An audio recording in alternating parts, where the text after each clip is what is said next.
तो मैं फिर आज एक नई कहानी आप लोगों को सुनाने आई हूँ।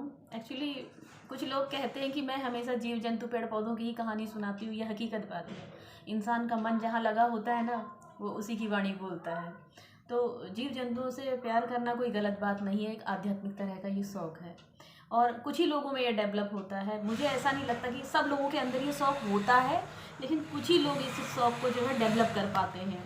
कुछ लोग तो समय का बहाना बनाते हैं कि हमारे पास समय नहीं है, कुछ लोग बहाना बनाते हैं कि क्या करें, हमारे पास काम बहुत हैं। लेकिन ये देखिए, हम खाना तो नहीं भूलते, अच्छा खाना तो नहीं भूलते। जब हमारा कुछ खाने का मन होता है तो कुछ अच्छा बना के खा लेते हैं। कहीं घूमने का मन होता तो घूमने चले जाते हैं, अच्छे कपड़े पहनने का मन होता तो शॉपिंग पे चले जाते हैं। तब तो हम ये नहीं कहते कि हमारे पास समय नहीं है, हम ना अच्छा कपड़ा खरीदने नहीं जाएंगे, या हम अच्छा खाना नहीं बनाएंगे, या खाने नहीं जाएंगे होटल में, रेस्टोरेंट पे। इसी तरह से हम लोगों को अपने शौक़ को भी डेवलप करते रहना चाहिए। मैं एक कहानी सुनाती हूँ गौवंश की, जो आजकल जो है बहुत चर्चा में चल रहा है, और मैं अपने विचार ज़रूर व्यक्त करूँगी इस बात पे। बात रही गौवंश की। गौवंश का मतलब सिर्फ गाय से ही नहीं होता। गाय, भैंस, ऊँट, भेड़, बकरी सब उसमें गौवंश में ही आते हैं। बैल भी आते हैं उसमें। देखिए, गाय अगर सड़क पे टहल रही हैं, उसका दो कारण हैं। या तो किसान ने उसे छोड़ दिया है, और अगर हम किसान की भी मजबूरी देखें, एक्चुअली हमारे गांव में भी गाय पला करती थी, अभी भी पलती हैं, ऐसी बात नहीं है। लेकिन दूध तो सबको चाहिए। लेकिन जो है उसके लिए उन लोगों को बार बार प्रेग्नेंट किया जाता है, और जब वो प्रेग्नेंट हो जाती है, जब मेल बच्चा पैदा होता है तो उसको सड़क पे छोड़ दिया जाता है। किसानों के पास खेती कम हो गई है, जिसके कारण वो जो है मेल जानवर को जो है नहीं पालना चाहते हैं। और कुछ साइंस भी इसके लिए जो है जिम्मेदार है, क्योंकि अब जो है इंजेक्शन से ही जो है प्रेग्नेंट कर लेते हैं गायों को, तो उनको जो है सांड की और बुल की मतलब ज़रूरत ही नहीं पड़ती है। इसलिए लोग क्या करते हैं कि क्या सोचते हैं कि ये ज़्यादा मतलब घास खाएगा या इस पर खर्चा ज़्यादा होगा, इसकी जगह पे अगर हम जहाँ एक बुल पालते हैं, सच हम एक गाय पाल लें। लेकिन ये गलत बात है। अगर आप ये सब करते हैं तो उससे क्या होता है कि मेल जानवर जो होते हैं, पहली बात तो जर्सी जो जानवर हैं, इनके प्रोडक्शन पे रोक लगा दी जाए पूरी तरह से। मैं तो सरकार से रिक्वेस्ट करूँगी कि पूरी तरह से जो है हॉस्टेन, आयर सायर, फ्रीजियन, ये सब जो है जितने भी जानवर हैं, गाय हो चाहे बैल हो, इन पे रोक लगा दी जाए, ये पैदा ही ना किए जाएँ। केवल जो है हम लोगों के इंडिया की धरती पे केवल जो है देसी गौवंश ही का ही संरक्षण किया जाए और उसी का संवर्धन किया जाए। और देसी नस्लें ही जो होती है ना, मजबूत होती, क्योंकि जो नस्ल जहाँ की होती है ना, वो वहीं मजबूती से रह पाती है। और जो अगर नस्ल, अब हम लोग गुजरात की गिर गाय को यहाँ लाते हैं तो उतनी अच्छी तरह वो सर्वाइव नहीं कर पाती है। जो यहाँ की देसी नस्लें हैं वही यहाँ पे अच्छी तरह से सर्वाइव कर पाती है। फिर क्या होता है, उनको तरह तरह का रोग होता है। डेयरी वाले पालते हैं दूध के लिए। ये बिज़नेस जो है ना, मैं अपने एक्सपीरियंस से कहती हूँ कि मैंने ये इसको महसूस किया है और मैंने ये सब करके देखा है। इसलिए मैं ये बात कह सकती हूँ कि किसी भी चीज़ को अगर हम पोल्ट्री खोलते हैं, या हम क्या कहते हैं गौवंश का मतलब डेयरी का फार्मिंग करते हैं, या कोई भी फार्मिंग करते हैं, गोट फार्मिंग करते हैं, सीप फार्मिंग करते हैं, तो उसमें क्या होता है कि हम लोग जो किसान होता है वो ये नहीं सोचता है। आजकल युवा लोग भी कर रहे हैं, ऐसी बात नहीं, कुछ लोग तो बड़े समझदार हैं, ट्रेनिंग करके और उसके कई पहलुओं को सोच करके, समझ करके और उसका एनालिसिस करके वो चीज़ें करते हैं। कुछ लोग सोचते हैं कि अरे ये तो बड़ा आसान काम है, गाय ले आओ, 10 पाल लो, उनको दूध देंगे, इतना दूध बेचेंगे, इतना हम लोगों के पास इतना पैसा आएगा।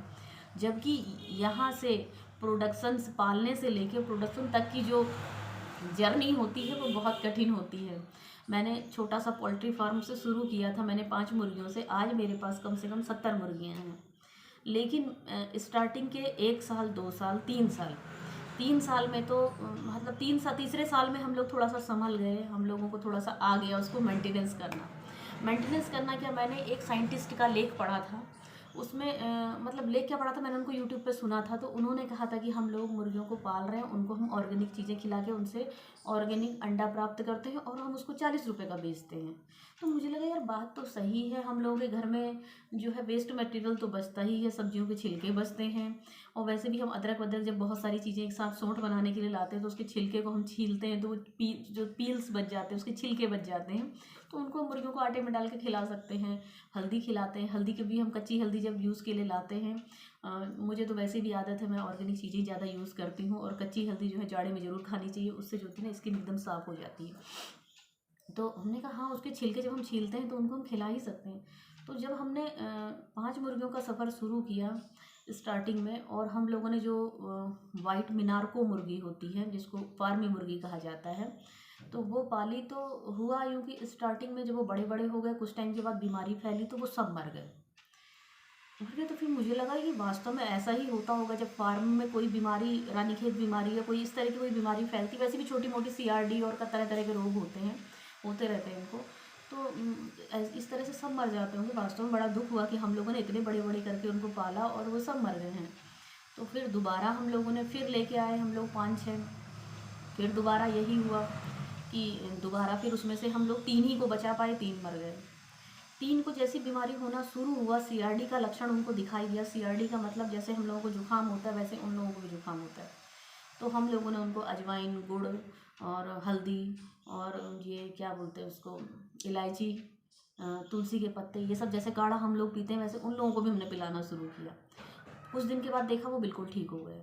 फिर आटे में डाल के उन लोगों को हमने मेथी वेथी सब डाल के देना शुरू किया। जैसे ही ठंड आनी शुरू होती है, जैसे मौसम चेंज होता है, सर्दी से गर्मी आती, गर्मी से सर्दी आती, तो उन लोगों को भी इस तरह, जैसे हम लोगों की इम्यूनिटी कमज़ोर होती है, हम लोग जो जुकाम बुखार इस तरह का रोग हो जाता है, उसे उनको भी होता है। फिर हम लोगों ने उनको घर का काढ़ा बना के ये सब करके हम लोगों ने उनको बिल्कुल ठीक कर दिया। फिर कुछ टाइम के बाद हम लोगों ने जब मुर्गियों को पाला, जब वो बड़ी हो गई तो हम लोगों ने कहा ये अंडे क्यों नहीं दे रही। हम लोगों ने इनको फ्री रेंज में भी छोड़ रखा है और ये आराम से चर भी रही हैं, कि क्या बात है।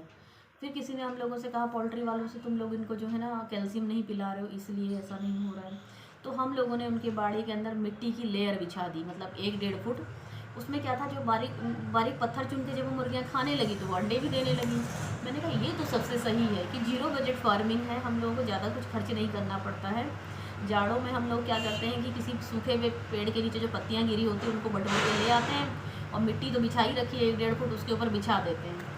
उससे क्या होता है, उनको गर्म भी रहता है उनका शरीर और उनको जो है किसी तरह का रोग नहीं होता। और एक मैंने तिकोना, जैसे टोपी होती है बर्थडे की, उस तरह का प्लास्टिक का मैंने तिकोना सा काट करके बनाया है, इस तरह के टोपी टाइप के शेप में। उसके नीचे हमने बड़ा सा बल्ब लगाया है, जो ये पहले जो बल्ब यूज़ होते थे उस तरह का बल्ब लगाया। तो उससे क्या होता है, उसके नीचे सब मुर्गियाँ जो है गर्मी मिलती है सब उसके, और प्लास्टिक जो है हल्की सी गर्म हो जाती है तो उसके नीचे सब बैठी रहती है गर्म ठंड में। तो इस तरह के हम लोग उनके लिए नेचुरल फार्मिंग करते हैं उनके साथ। तो उससे क्या होता है कि हमारा खर्चा भी कम होता है और हम लोगों की मुर्गियाँ जो है बहुत अच्छी तरह से सर्वाइव होती हैं। और हम लोग जो है आजकल जो है ठंड शुरू हो गई है, जैसे बहुत तेज़ ठंड हो रही है, तो हम लोग आजकल उनको अजवाइन और गुड़, कभी कभी उसमें मेथी भी डाल देते हैं, इसका हम उसको शरबत बना के पिलाते हैं मुर्गियों को। और उनको जो है चावल में मेथी, हल्दी, जो मोटा चावल होता है उसमें मेथी और हल्दी और गुड़ और तेल सरसों का डाल करके उनको खिचड़ी टाइप का बना करके देते हैं। जिससे क्या होता है कि उनको किसी भी तरह की कोई दवा देने की उनको ज़रूरत ही नहीं पड़ती है, कोई भी उनको रोग नहीं होता है, किसी तरह की हम उनको कोई दवा नहीं देते हैं।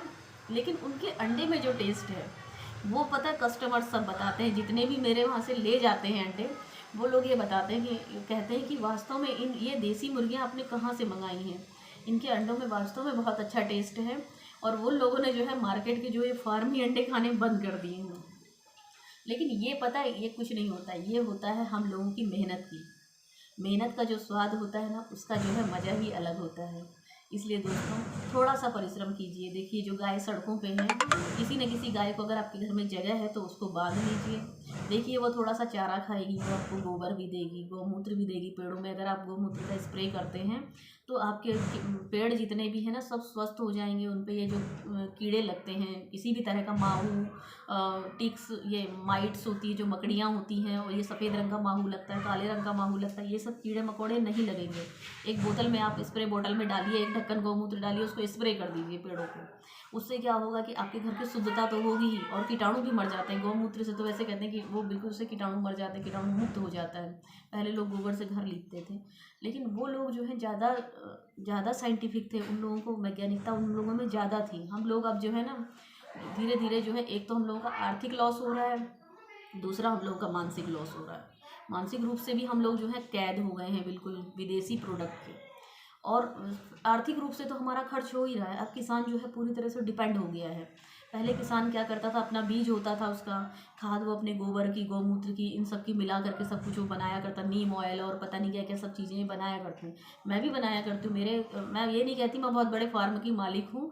मेरा एक छोटा सा घर है, बिल्कुल घोंसला जैसा घर है, और उसमें मैंने बहुत तरह के पेड़ लगा रखे हैं, बैंगन वैगन सब लगा रखे हैं। मैं कोशिश करती हूँ कि हम सब्जियाँ घर ही पे उगा के खाएँ। चाहे 2 ही फ्राइस बीन के पेड़ लगाएं, लेकिन उसमें अगर 4 फलियां भी निकलती तो उनको दाल में डाल के आप खा लीजिए। उससे क्या होता है, आपको पौष्टिक तो मिल रहा है, पौष्टिक तत्व तो जा रहा है आपके शरीर में, ऑर्गेनिक है वो, केमिकल युक्त तो है नहीं। हमने राई की सब्जी बो रखी, एक नाद में कम से कम 20-25 पेड़ लगा रखे, तो हर दूसरे तीसरे दिन हम लोग उसको हार्वेस्ट कर लेते हैं। हम लोगों के लिए उतना खाना काफ़ी है। केवल हम सब्जियों को जो है ना, मार्केट में चाहे कितनी भी कोशिश कर लें, लेकिन ऑर्गेनिक चीज़ें नहीं मिल पाती जब तक इंसान खुद जो है परिश्रम नहीं करता है। अगर हम लोग डिपेंड हो गए हैं बिल्कुल दूसरे पे, इसलिए जो है हम लोगों को ओरिजिनल चीज़ें नहीं मिल पा रही, जिसके कारण हम लोगों में तरह तरह का रोग हो रहा है। इसलिए रोग ना हो तो थोड़ा सा अपने हाथ पैरों को कष्ट दीजिए, थोड़ा सा 2-4 पेड़ पौधे लगाइए और थोड़ा सा देखभाल कीजिए, आपको भी अच्छा लगेगा, आप खुश रहेंगे। आपका मेंटली जो है, जो ग्रोथ है वो बहुत तेज़ी से होगा, और फिज़िकली तो आप फिट रहेंगे ही बिल्कुल। इसलिए प्लीज़ आप सोचिएगा ज़रूर। और इस तरह की जो बातें हैं हमारे देश के प्रति, हम लोग एक देश के अच्छे नागरिक बने, हम लोग ये सोचें कि हमारा देश कैसे उन्नति करे। हम ये ना सोचें कि ये झाड़ू लगाना केवल झाड़ू वाले की ही जिम्मेदारी है, मेहतर आएगा तो ही झाड़ू लगाएगा, ये नहीं, अपने दरवाजे पे स्वयं झाड़ू लगाएं। प्लास्टिक का रिसाइकल करें। सड़क पे जो जानवर है ना,